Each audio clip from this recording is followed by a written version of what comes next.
Work ఎక్కడంటే పలంకూరు దగ్గర బొచ్చారు. మేము ఆల్రెడీ వేసిన బొమ్మ ఇది. మళ్ళీ మమ్మల్ని పిలిచి ఇచ్చారు. 8 సంవత్సరాలు అవుతుంది. అప్పుడు అంత క్వాలిటీగా చేసిన వాళ్ళు కానీ అన్ని సంవత్సరాలు వచ్చింది. ఇప్పుడు కూడా బొమ్మలు అదే క్వాలిటీగా చేస్తాము. కానీ అందరూ డబ్బులు చూస్తారు కానీ వర్క్ చూడరు. క్వాలిటీ బట్టి ఏదైనా ఉంటుంది. ఇప్పుడు కూడా అదే క్వాలిటీగా చేస్తాము.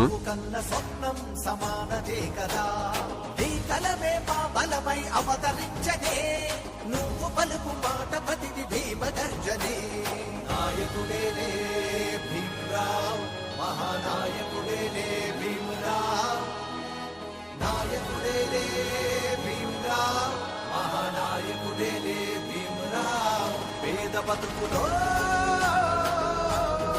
ఓ దేవుడా ప్రజల కోసమే